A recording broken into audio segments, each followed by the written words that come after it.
Late గా వస్తే fee extra fine వసూలు చేస్తావా నువ్వు? ఎంత మంది చెప్తున్నారు? ఫోన్ పే చేయమంటావా నువ్వు? నువ్వు అర్ధరాత్రి పోయి పొద్దుతోంది సాయంకాలం 7 గంటలు పోయి నువ్వు అర్ధరాత్రికి వస్తే గేట్లు తెచ్చుకొని ఉండాలా? ఏందనుకుంటున్నావు నువ్వు? ఇంతమంది చెప్తున్నారు, ఎవరైనా ఒక్కరిని పిలిపి చెప్పు నువ్వు. అందరు టీచర్లు చెప్పిందా? టీచర్లు కూడా ఇచ్చారు ఇక్కడ కంప్లైంట్. పిల్లలే కాదు టీచర్లు కూడా ఇచ్చారు. ఏంది నీ ఇల్లు అనుకున్నావా? ఆ మెయింటెనెన్స్ చూసినావా ఎట్లుందో? నువ్వు 1 నెల రోజులు నీ వాష్రూమ్ లో నీళ్లు రాకపోతే నువ్వు ఎక్కడ మోసుకొని పోయి తీసుకొచ్చుకుంటావా? పైకి అప్లై 2nd ఫ్లోర్ కి నీళ్లు ఎత్తుకుపోతారు ఆడపిల్లలు.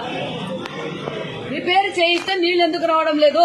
కింద బాత్రూమ్ లో నీళ్లు రావడం లేదు, పైన బాత్రూమ్ లో నీళ్లు మగపిల్లలా బయట పోయాకే తిప్పేస్తారమ్మా. ఎన్ని రోజులు తిప్పుతావు? అవునమ్మా, 1 నెల రోజుల నుంచి వాళ్ళ పిల్లలు ఎక్కడి నుంచి తీసుకురావాలి? చేయిస్తావు. చేయించినందుకే ఇట్లుంది నీ మెయింటెనెన్స్.